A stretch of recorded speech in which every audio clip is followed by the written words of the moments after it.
বিশ্বব্রহ্মাণ্ডের অনন্ত কোটি, যিনি বিশ্বব্রহ্মাণ্ডের মালিক, আমার অনাদিরাদি গোবিন্দ, তাকে কিন্তু কেনা যাবে না। যাই রাধে, তারে কিনতে গেলে, যাই রাধে তাকে কিনতে গেলে করতে হবে সুন্দরভাবে প্রেমের আয়োজন। শাস্ত্রে বলল ভালোবাসায় বাস করে মোর কৃষ্ণ ধন, তারে ধরতে গেলে করতে হবে ভালোবাসার আয়োজন। অর্থাৎ বাসাটাকে সুন্দর করতে হবে। কোন বাসা? ভক্ত বলছে, হে গোবিন্দ, তোমাকে রাখার জন্য কোন বাসা তৈরি করব বলো? ভগবান বলল, আমাকে রাখতে গেলে ইহ জগতের কোনো বাসার প্রয়োজন হয় না, কোনো দামি দামি পাথরের বাসার প্রয়োজন হবে না। আমায় যদি রাখতে চাও তাহলে হৃদয় বাসাটাই একেবারে সুন্দর করে সাজাইয়ে রাখো। একেবারে যদি তোমার হৃদয় ঘরে সাজাইয়ে রাখতে পারো, ইহ জনমে যদি তোমার হৃদয় ঘর, হৃদয় বাসা যদি সাজাইয়ে রাখতে পারো, তোমার হৃদয় মন্দির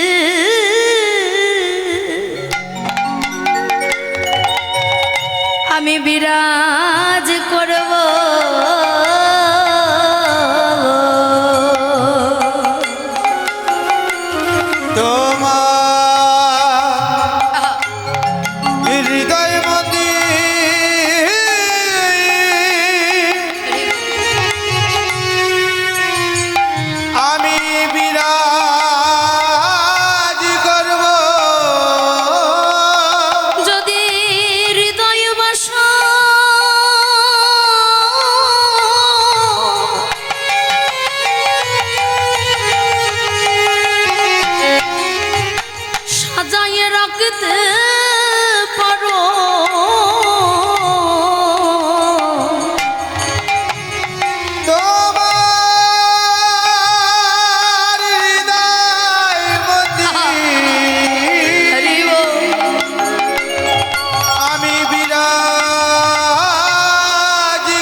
যদি আমায় ডাকিতে পারো,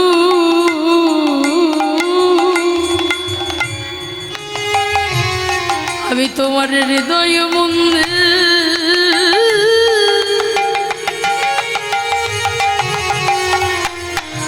আমি বিরাজ করব। ওই নাটকের মতো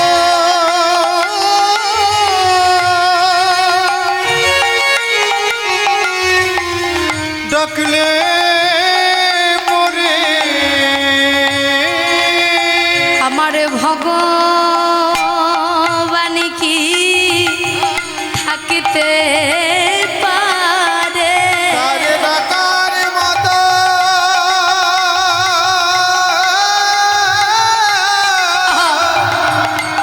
ডাকিলে পারে আমার ভগবান কি থাকিতে পারে?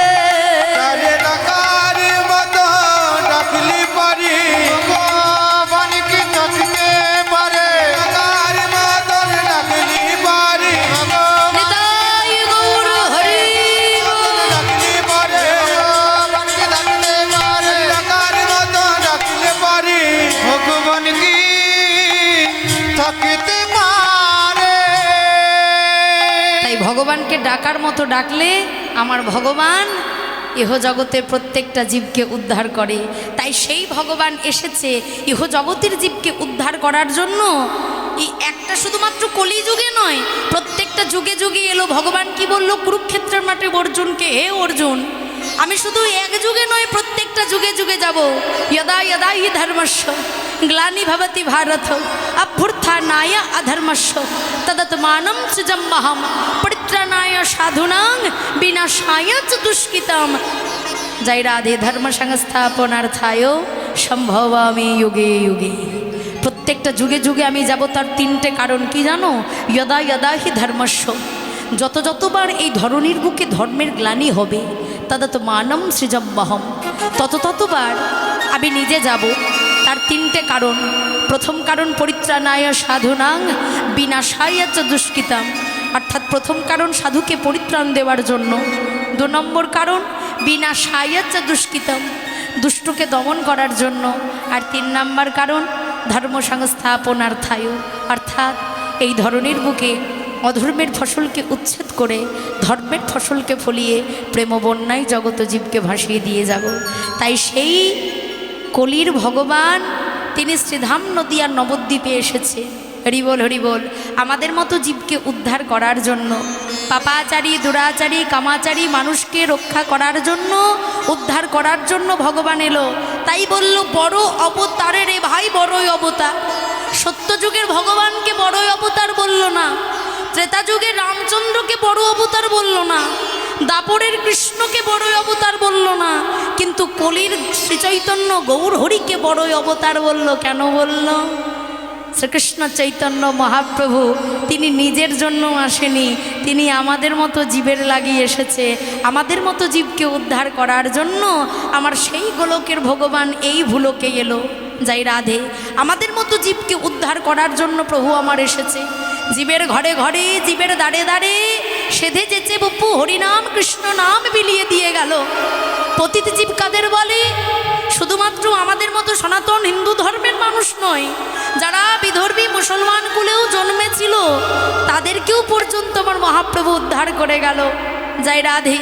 যার প্রমাণ বাংলাদেশের ছেলে হারেশ, যিনি পরবর্তীকালে জন্ম, তার নতুন নাম হলো, নতুন পরিচয় হলো, যার নাম হচ্ছে ব্রহ্ম হরিদাস ঠাকুর, যিনি মুসলমানের কুলে জন্মগ্রহণ করেও সারাদিনে 3 লক্ষেরও বেশি নাম করত।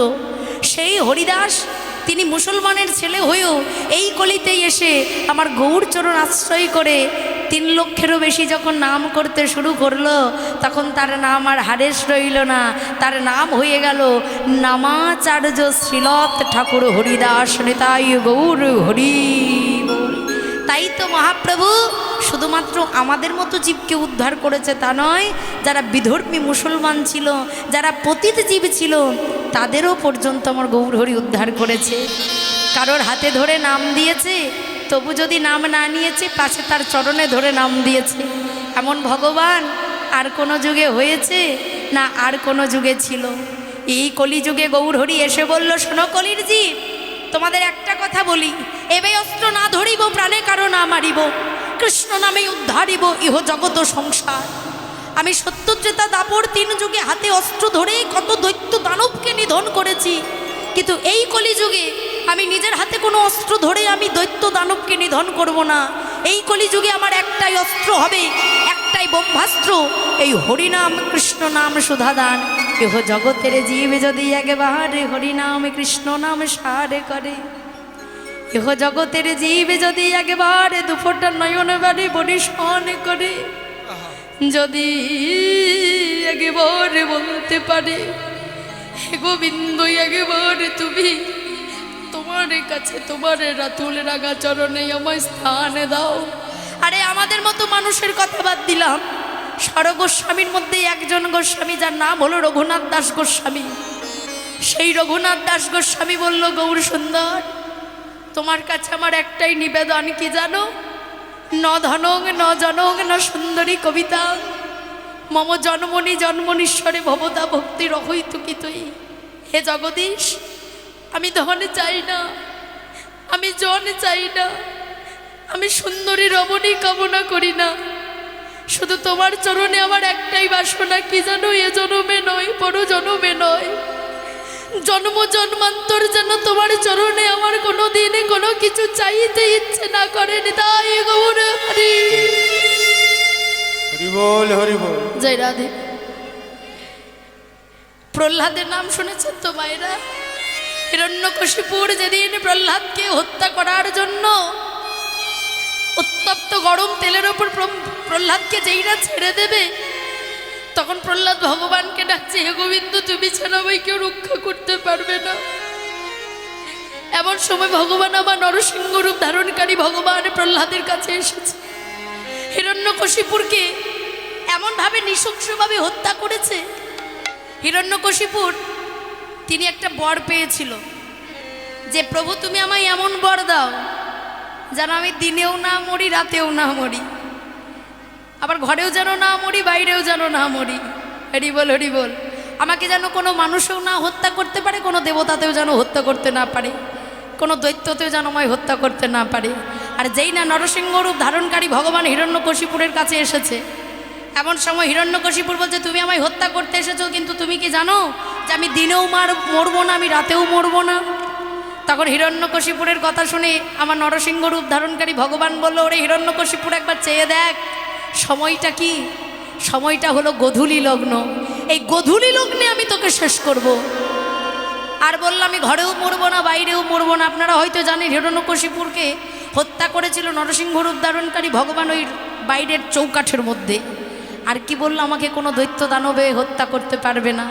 তখন নরসিংহ রূপ ধারণকারী ভগবান বলল, একবার আমার পানে চেয়ে দেখ, আমি দৈত্যও নই, আমি দেবতাও নই, আমি মানুষও নই, সম্পূর্ণ আমি দেখ অর্ধেকটা নর আর অর্ধেকটা সিংহ। তাই যেই না বড় বড় নখে করে হিরণ্যকশিপুরের দেহটাকে ছিঁড়ে ছিঁড়ে যেই না রক্ত মাংস বের করে দিল, এমন সময় ভক্ত প্রহ্লাদকে আমার নরসিংহ রূপ ধারণকারী ভগবান কোলে করে নিয়ে বসে আছে। স্বর্গমত্ত পাতাল ত্রিভুবনের দেব দেবী রাজা মহারাজা সবাই ভয়ে কম্পিত। আরে এমনভাবে এমন একটা ভয়ঙ্কর রূপ ধারণ করেছে ভগবান, যার সামনে যাওয়া যায় না। তখন নরসিংহ রূপ ধারণকারী ভগবান বলল, হ্যাঁ রে প্রহ্লাদ, সবাই আমায়কে দেখে ভয় পাচ্ছে, তুই আমায় দেখে ভয় পাচ্ছিস না? তখন প্রহ্লাদ বলল, প্রভু, আজকে তুমি যে নরসিংহ রূপটা ধারণ করেছো না, ওইটাও তুমি আমার জন্যই ধারণ করেছো, আমি আর কি ভয় পাবো? হ্যাঁ রে, তুই আমায় এত ভালোবাসিস, বল তুই কি চাস? তুই যা চাইবি আমি তোকে তাই দেব। তুই যদি রাজা হতে চাস আমি তোকে রাজা করে দেব। না প্রভু, আমি রাজা হতে চাই না। প্রহ্লাদ, তুই কি স্বর্গমত্ত পাতালে রাজা হতে চাস? না প্রভু, আমি তাও চাই না। আচ্ছা, তুই কি দেবতা হতে চাস? না প্রভু, আমি দেবতা হতে চাই না। আচ্ছা, তুই কি ভগবান হতে চাস? তুই যদি ভগবান হতে চাস, আমি তোকে কথা দিলাম, আমি তোকে ভগবান করে দেবো, আর আমি কোনোদিন নিজের স্বরূপে ফিরেই আসবো না। ও দয়াময়, আমি ভগবানও হতে চাই না। তাহলে বল তুই কি চাস? ও প্রভু, তোমার কাছে আমার একটাই নিবেদন, এ জন্মে নয়, পর জন্মে নয়, জন্ম জন্মান্তরে যেন তোমার চরণে আমার কোনো কিছু চাইতে ইচ্ছে না করে। তাই গৌর হরি হরি বল হরি বল। তাই বলল, ভক্ত যদি কাই মনে কোনো বাঞ্ছা করে, ভগবানের সাধ্য নাই সে বাঞ্ছা নাহি পুরে। তবে ভগবানের কাছে কখনো গাড়ি বাড়ি টাকা পয়সা চাইতে নেই। ভগবান কে কখন কেমনভাবে পরীক্ষা করবে তা কে জানে। তাই শাস্ত্রে বলল, পদ্মপাতা জলে ভাসে, যখনই বর্ষায় আসে পদ্মপাতা জলের তলে চলে যায়। আর পদ্মপাতাকে তুলে দেখো, পদ্মের গায়ে কোনো পাকের দাগ লেগে নাই। পাকাল মাছ পাকে থাকে পাক খেয়ে, পাকাল মাছকে তুলে দেখো, পাকাল মাছের গায়ে কোনো পাকের দাগ লেগে থাকে না। আপনাদের এখানে আমার 3 বার আসা হচ্ছে। আপনাদের ভালোবাসার টানে আমি এসেছি, আবার আগামী বছর আসবো, শুধুমাত্র আপনাদের ভালোবাসার জন্য। ভগবানের প্রতি হয়তো শ্রদ্ধা ভক্তি আপনারা নিবেদন করেছেন বলে আমি আসতে পেরেছি। যাই রাধে, এই গৃহের মধ্যে এসেছি। তাই শাস্ত্রে বলল, পদ্মপাতা জলে ভাসে, মানে পদ্মপাতার ওপর দেখবেন জলটা টলমল টলমল করে, কিন্তু আর 2 মাস পরে যেই না বর্ষা চলে আসবে না, পদ্মপাতাগুলো সব জলের তলে চলে যাবে। কিন্তু পদ্মপাতাটা যদি জলের ওপর থেকে তুলে ধরেন, তাহলে দেখবেন পদ্মের গায়ে কোনো পাকের দাগ লেগে নাই। পাকাল মাছ পাকে থাকে পাক খেয়ে, পাকাল মাছকে তুলে দেখো, পাকাল মাছের গায়ে কোনো পাকের দাগ লেগে নাই। অর্থাৎ ভক্ত যেজন ভক্তের মতো ভক্ত হবে, সংসার পাকের মধ্যে পড়ে থাকলেও সংসার পাকটাকে নিজ অঙ্গে মাগবে না। হে গোবিন্দ, কাম ক্রোধ লোভ মোহ মদ মাৎসর্য আমার যা কিছু আছে, আমি সবই কিছু তোমার চরণে নিবেদন করে, আমার যা কিছু আছে তোমার চরণে সমর্পণ করে যেন তোমাকে ডাকার মতো ডাকতে পারি। তবে কেমন ভাবে? নাইবা থাকলো ফলমূল মিষ্টান্ন, নাইবা থাকলো বৃক্ষের ফুল, নাইবা থাকলো তুলসী পত্র, নাইবা থাকলো গঙ্গার জল, যদি 2 ফোঁটা নয়ন বাড়ি বড়ি শন করে, যদি একেবারে বলতে পারো, হে বিপদ বাড়ি মধুসূদন, তুমি একেবারে কৃপা করে করুণা করে, একেবারে তুমি আমায় কৃপা করো, একেবারে তুমি আমায় করুণা করো, আমার ভগবান তাকে জনমে জনমে নিজ চরণের দাস করে রাখে। আচ্ছা, আজকে যে লীলা সাধন করব, মহাভারতের এক ভক্ত, তার কথা শুনবো। জয় রাধে, হরি বল হরি বল। আচ্ছা, দান তো মায়েরা করেন, দান করা হয় তো, হ্যাঁ কি না? দান করা হয়। দানের মধ্যে শ্রেষ্ঠ দান কি? ভগবান কি দান চাইলো আস্বাদন করব। আজ আমাদের আস্বাদনের বিষয় দাতা কর্ণ। নিতাই গৌর হরি বল। হরি বল, হরি বল। লীলা প্রসঙ্গে অনেক ভুল ত্রুটি হবে, সকলে নিজ সন্তান জ্ঞানে ক্ষমা করবেন। তাই নদীয়ার নবদ্বীপচন্দ্র গৌর হরি এসেছে এই নবদ্বীপে আমাদের মতো জীবকে উদ্ধার করার জন্য। তাই সকল নদেবাসী বলছে, দেখো দেখো আমাদের গৌর এলো রে, এই সোনার নদিয়া হলো ধ্বনি হরিধ্বনি শব্দ শোনা যায় আমাদের গৌর এলো রে। নিতাই গৌর হরি হরি বল। গৌর এলো রে,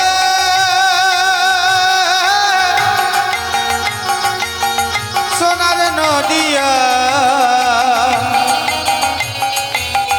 উলুধ্বনি হরিধ্বনি শব্দ শোনা যায় আমাদের গৌর এলো রে।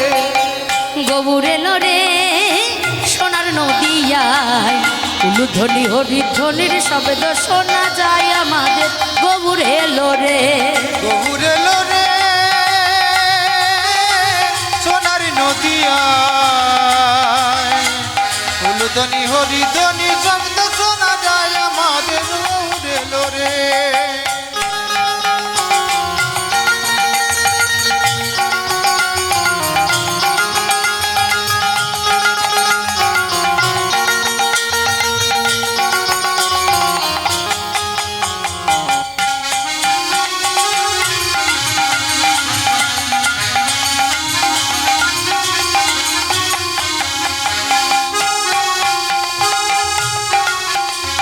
গৌর এলো রে সঙ্গে নিতাই এলো রে, গৌর এলো রে সঙ্গে নিতাই এলো রে, গৌর এলো রে সোনার নদিয়ায় উলুধ্বনি হরিধ্বনির শব্দ শোনা যায় আমাদের গৌর এলো রে। গৌর এলো রে, সোনার নদিয়া উলুধ্বনি হরিধ্বনি শব্দ শোনা যায় আমাদের গৌর এলো রে।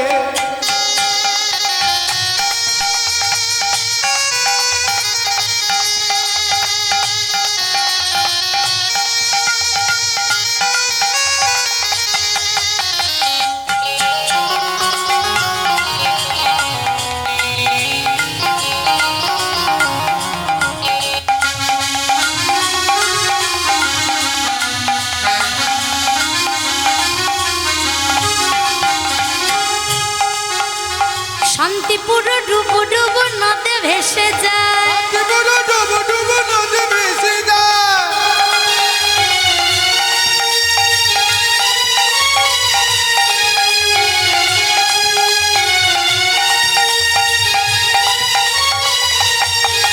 ওই না শান্তিপুর ডুবু ডুবু নদে ভেসে যায়, ডুবু ডুবু নদী ভেসে যায়, ঢেউ ভাসিয়া কুল ভাঙিয়া লাগলো গোড়ার গায়, কুল ভাঙিয়া লাগলো গোড়ের গায়, ঢেউ ভাসিয়া কুল ভাঙিয়া লাগলো গোড়ার গায়, কুল ভাঙিয়া লাগলো গোড়ার গায়। গৌর এলো রে সোনার নদিয়ায় উলুধ্বনি হরিধ্বনির শব্দ শোনা যায় আমাদের গৌর এলো রে। উলুধ্বনি হরি হরি বল। নদিয়া উলুধ্বনি হরিধ্বনি শব্দ শোনা যায় আমাদের গৌর এলো রে। হরিধ্বনি শব্দ শোনা যায় আমাদের গৌর এলো রে। উলুধ্বনি হরিধ্বনি শব্দ শোনা যায় আমাদের গৌর এলো রে। গৌর সুন্দর কি, নিতাই চাঁদ কি, নদিয়াবাসী কি, যাই রাধে সেই গৌর হরি শ্রীধাম নদিয়া নবদ্বীপে এসেছে। হরি বল, হরি বল। আমার গৌর হরি তিনি যেমন সন্ন্যাস ধর্ম গ্রহণ করেছিলেন। আচ্ছা মায়েরা, আর কয়েকদিন পরে আমাদের বাংলার সনাতন ধর্মে একটা অনেক বড় অনুষ্ঠান আসছে, কি গো? রামনবমী আসছে না? হ্যাঁ, এই রামনবমী কেন পালন করা হয়? ভগবান রামচন্দ্রের জন্মদিন, তাই তো? বিষ্ণু অবতারের সপ্তম অবতার হলো প্রভু শ্রীরামচন্দ্র, যিনি মর্যাদা পুরুষ। আমার মহাপ্রভুর সঙ্গে রামচন্দ্রের তুলনা কিছু কম নেই। কেন? মহাপ্রভু যেমন সন্ন্যাস ধর্ম গ্রহণ করেছিল, রামচন্দ্রও কিন্তু তিনি সন্ন্যাস ধর্ম গ্রহণ করেছিল 14 বছরের জন্য। তিনি এমন সন্ন্যাস ধর্ম গ্রহণ করলো যে আমরা ছবিতে দেখি তার মধ্যে তার অঙ্গে একটা কপিন, ডোর কপিন পরানো আছে, একটা গেরুয়া রঙের বসন পরে থাকে। কিন্তু এমন একটা সময় হয়েছিল রামচন্দ্রের অঙ্গে কোনো বসন ছিল না, গাছের ছাল পরে থাকতে হতো। আর সেবা করতো কি, গাছের ফলমূল এসব সেবা করতো। হরিবল হরিবল। রাজা দশরথের কোনো সন্তান ছিল না, যজ্ঞ করলো পুত্রেষ্ঠি যজ্ঞ। আর যেই না পুত্রেষ্ঠি যজ্ঞ করলো, ওই পুত্রেষ্ঠি যজ্ঞের মধ্যে, যজ্ঞ কুণ্ডের মধ্যে একটা চারু উঠলো। চারু অর্থাৎ এক ভাণ্ড পরমান্ন। এমন সময় বলল, এই পরমান্ন যদি 3 পত্নীকে খাওয়ানো হয় তাহলে তারা সন্তানের মা হবে। এমন সময় রাজা দশরথ 3 স্ত্রীকে, কৌশল্যা, কৈকেয়ী, সুমিত্রা, 3 স্ত্রীকে সমানভাবে ভাগ করে দিল। আর যেই না 3 স্ত্রীকে সমানভাবে ভাগ করে দিয়েছে, কৌশল্যার কাছে আছে, কৈকের কাছে আছে, সুমিত্রা মায়ের কাছে যেই না পরমান্নটা দিয়েছে, অমনি কোথা থেকে একটা কাক এসে সেই পরমান্নের ভাণ্ডটা তুলে নিয়ে চলে গেছে। এইবার সুমিত্রা মা কাঁদছে যে 2 দিদি সন্তানের মা হবে আর আমি সন্তানের মা হতে পারবো না, কেননা আমার কাছে তো কোনো পরমান্ন নাই। এমন সময় কি হয়েছে, যখন মা সুমিত্রা কাঁদে তখন কৌশল্যা বলল, সুমিত্রা আমি তো তোর বড় দিদি, তুই কাঁদিস না, আমাকে যে পরমান্নটা দেওয়া হয়েছে তার থেকে 1 ভাগ আমি খাবো আর 1 ভাগ আমি তোকে দিলাম। এবার মায়েরা, ইহজগতে ছেলেদের মধ্যে হিংসা থাকুক বা না থাকুক, মেয়েদের মনে কিন্তু হিংসা একটু বেশি আছে। কেউ কারোর ভালো সহ্য করতে পারে না মেয়েরা, যাই রাধে। এবার মা কৈকেয়ী মনে মনে চিন্তা করছে, কৌশল্যা দিদি দিয়ে দিল, আমি যদি না দিই তাহলে তো হবে না। এই সুমিত্রা, তোকে কৌশল্যা দিদি দিয়েছে, আমিও তো তোর দিদি, আমিও তোকে 1 ভাগ দেব। এবার মা কৈকেয়ী নিজের আর 1 ভাগ রেখেছে আর আরেক ভাগ সুমিত্রাকে দিয়েছে। যার জন্য মা কৌশল্যার 1 সন্তান রামচন্দ্র, কৈকের 1 সন্তান ভরত, আর ওই যে 2 জনাই 1 ভাগ করে দিয়েছে, ওই জন্য সুমিত্রা মায়ের 2টো সন্তান লক্ষণ আর শত্রুঘ্ন। কিন্তু আপনাদের মনে প্রশ্ন হতে পারে যে মা, কাকে যে বাটিটা নিয়ে চলে গেল সেইটা কোথায় গেল? হরিবল হরিবল। সেটা চলে গেল লঙ্কায়। আর লঙ্কায় গেছে কার কাছে? সেই পরমান্ন যে পান করেছে, যে সেবা করেছে, তারই একটা ভক্ত সন্তান হয়েছে। ওই লঙ্কায় একজন ভক্ত প্রেমিক ছিল, যার নাম হলো বিভীষণ। সেই পরমান্ন সেবা করে বিভীষণের জন্ম হলো। তাই তো প্রভু রামচন্দ্র বলেছিল, বিভীষণ শুনে রাখো, 14 বছর তুমি যদি লঙ্কায় রাজা না হতে পারো কোনো দিন, আমি কথা দিলাম আমি 14 বছরের জন্য তোমাকে আমি ওই অযোধ্যার রাজা করে দেব। হরিবল হরিবল। তাই আর কয়েকদিন পরেই চৈত্র মাসের শুক্লপক্ষে আমার রামনবমী তিথিতে প্রভু রামচন্দ্রের জন্ম। কেন জন্ম হয়েছিল? যতবার ধর্মের গ্লানি হবে ততবার ভগবানের জন্ম হবে। যখন দশানন রাবণ, রাক্ষস রাবণ, তার অত্যাচার যখন বেড়ে চলেছে, তখন দেবতারা সকলে বিষ্ণুর কাছে গিয়ে তপস্যা করতে লাগলো। তখন ভগবান বিষ্ণু তার 7ম অবতার নিয়ে আবির্ভূত হলো, যাই রাধে।